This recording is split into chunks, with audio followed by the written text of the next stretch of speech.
Box, trying to...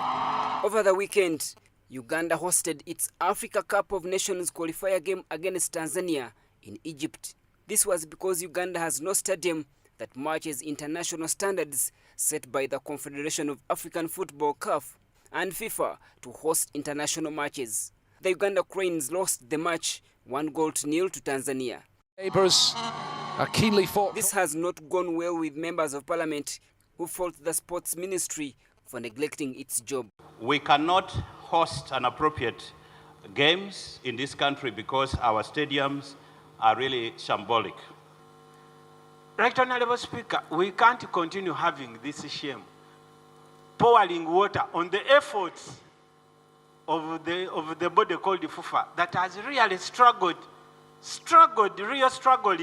to see that we reach where we are. Our president committed that not long from now, probably in the next few years, we should also host the CAF games here and maybe other bigger games. Right Honourable Speaker, you know that all players, they draw their energies from supporters.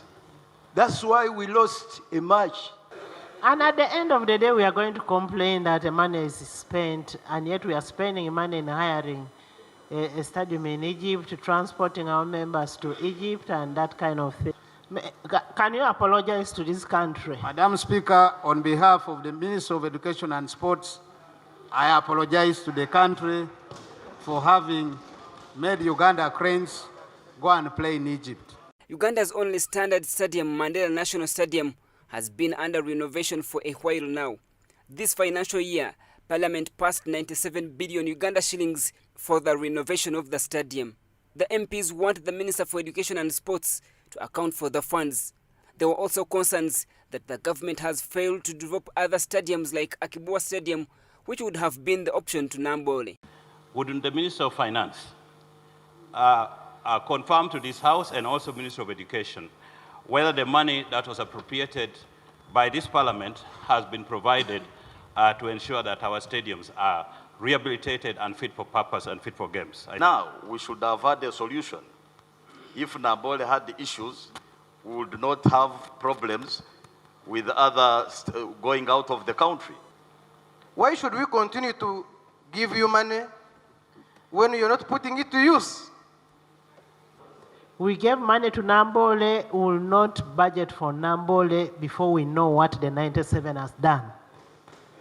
We need an accountability of the 97 billion before we put any money in the budget. The State Minister for Sports, Peter Ogwang, said that there is no money to develop these recreational centers and that the onus is on legislators to start allocating the ministry sufficient funds for such projects.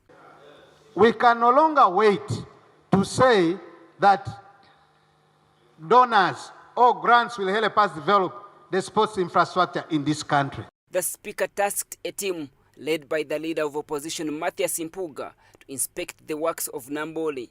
The stadium, according to the Minister for Sports, will be ready to host the next Cranes International game in June 2023. As at earlier my submission, I told you, much of the works is now on fittings. For instance, how long does it take you to fit chairs? With due respect, that fitting of chairs doesn't take you a month.